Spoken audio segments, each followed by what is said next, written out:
lot. Like, they first nerfed the sticky napalm, then they made jungle creeps give magic resistance, Right. and he still can jungle. It's like, okay, the hero is going to be good pretty much forever.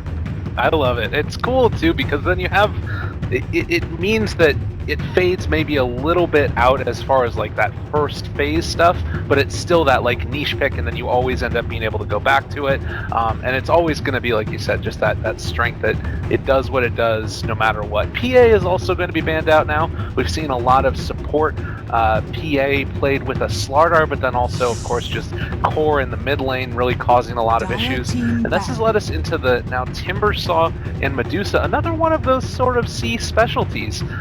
But is there anything in particular with the Warlock that you want to double down upon? Maybe the team fight elements? Is it a hero where just the chaotic offering is enough to make you have strong team fight and you can go instead for more lane pushing or tower pushing heroes? I think there's a lot of different things you can do, honestly. I mean, having the golem just as a way to, you know, we spoke about Silencer being able to disjoint fights.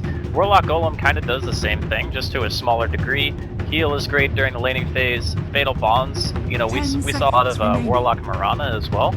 Like, that combination can be devastating because it's double Starstorm with Fatal Bonds, everyone takes like a gajillion damage, and then you just explode.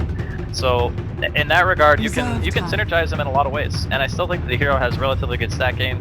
He's not terrible in lane, you know, he's just kind of like a solid hero. And he does offer a lot of push from a support position. He's like a Rasta, but less focused on the push and more focused on actually being useful in lane.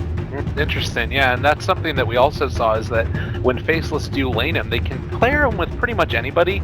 They tend to take it with somebody who's a little bit of a stronger laner, maybe a Sven or somebody who has a little bit of kill potential, and then you just wear him down over time. Either A, you Fatal Bonds him and some creeps, or the other option is just go for that Shadow Ward, start stacking the damage into him. It's really tough to deal with. But now a Vengeful Spirit, so doubling down upon that, the armor reduction. Do you like that as a strategy still? Is that just as strong as it's always been?